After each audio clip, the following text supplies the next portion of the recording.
industri, dan lumbung padi. Di satu sisi, ia menjanjikan kemajuan, namun di sisi lain, ia menyimpan cerita tentang kerusakan. Bagaimana manusia berinteraksi dengan lingkungan, merusak atau merawat. Inilah sebuah potret keseimbangan antara kebudayaan dan ekologi.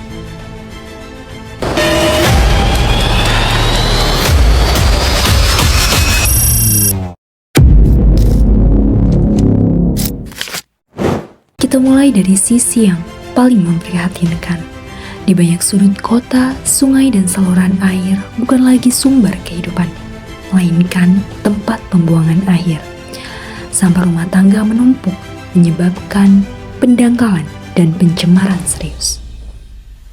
Ini adalah masalah kebudayaan, kebiasaan lama yang menganggap sungai sebagai tempat kotoran harus dibuang telah menciptakan dampak ekologis yang masif, seperti banjir, polusi air, dan juga hilangnya fungsi resapan. Selain itu, kita saksikan maraknya alih fungsi lahan. Sawah-sawah yang secara turun-temurun menjadi lumbung padi, kini berganti menjadi beton. Hilangnya sawah berarti hilangnya daerah resapan air alami, memperburuk dampak bencana lingkungan.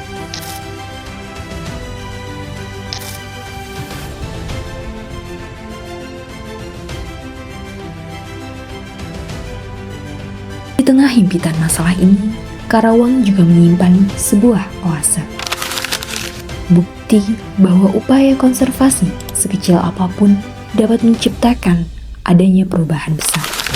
Ini adalah hutan kertas, sebuah lingkungan buatan yang dikelola yang kini berfungsi sebagai paru-paru kota fungsional.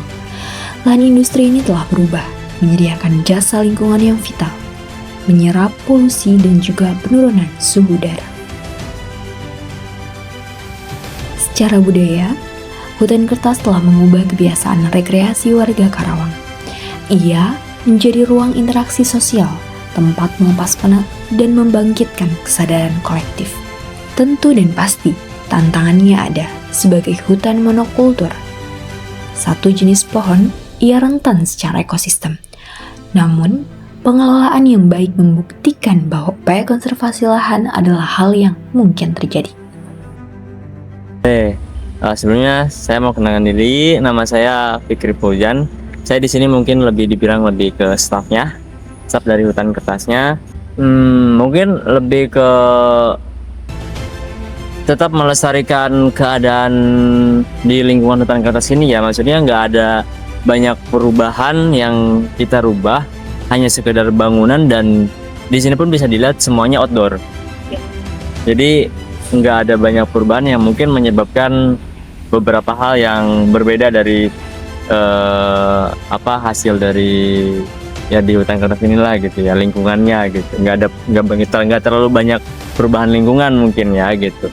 Dari segi itu sih kalau menurut saya tetap mempertahankan kelestarian lingkungan hutan kertasnya dengan tidak banyak merubah ruang lingkup yang ada di hutan kertas. Jadi tetap seperti awal aja gitu, cuman hanya sekedar jalan, cuman hanya sekedar bangunan, itu pun outdoor semua dan masih tetap terlihat gitu. Ruang lingkup di lingkungan hutan kertas itu masih sama sebetulnya. Paling dari itu sih Kak. Konservasi tidak harus dilakukan di lahan yang luas. Ia dimulai dari rumah, dari sebuah kearifan lokal yang sederhana.